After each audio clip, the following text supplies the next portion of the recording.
नमस्कार. मी श्री चंद्रकांत पांडुरंग कारंडे सर आहे. माझ्यासोबत हे या ताडदेव शाळेचे, मुंबई पब्लिक स्कूल ताडदेव आर्यनगर या शाळेचे मुख्याध्यापक आहेत रवींद्र तुकाराम पाटील सर.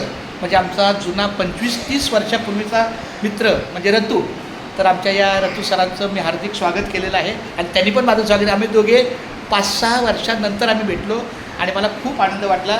रतूचे मोठे बंधू जे आहेत सुनील सर, तो पण मला भेटला मागच्या काही 1-2 महिन्यात. खूप छान बरं वाटलं. अतिशय प्रसन्न मुद्रा असलेली व्यक्तिमत्व हे मला रवींद्र पाटील सर मला नेहमीच प्रिय वाटतात. खूप छान धन्यवाद. असाच मी पांडुरंगाच्या चरणी प्रार्थना करतो की त्यांचा कार्याचा लौकिक पुढे राहो, निरोगी आरोग्य लाभो आणि एकदा तरी त्यांना पंढरीच्या वारीचा वेध लागावा अशी माझी विनंती. आता तुमचे 2 शब्द. ठीक आहे. चंद्रकांत कारंडे अतिशय एक 20-25 वर्षाची दोस्ती आणि आज अचानक माझ्या शाळेत आल्यानंतर एक हृदय कुठेतरी भरून आलं.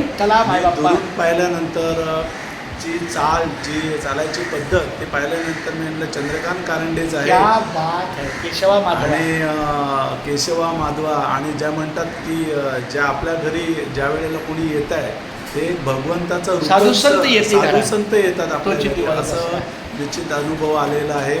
आणि कारंडे बरोबर बोलल्यानंतर कुठेतरी पंढरीच्या चरणी स्पर्श झाला, त्याचा आभास निर्माण होतो. पण आम्ही सुद्धा एकदा तरी पंढरीच्या वारीला येऊ आणि कारंडेच्या ग्रुपमध्येच आमची पंढरीची वारी आहे आणि ती माऊलीची आहे. त्याच्यात आमचा सहभाग असतो. दिंडी क्रमांक 24 मुंबई ते पंढरपूर.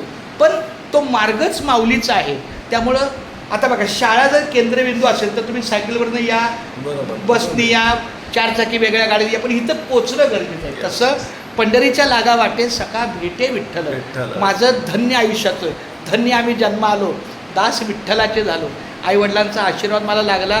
2006 पासून जी पंढरीची वारी आहे ती या क्षणापर्यंत अविरत आहे, चालूच आहे. त्यामुळं मला खूप आनंद आहे. असंच पंढरीची वारी एकदा तरी करावी. मज वाटे त्याशी आलिंगनं द्यावे, कदानं सोडावे चरण त्यांचे. खूप खूप धन्यवाद माऊली. रामकृष्ण आहे. रामकृष्ण.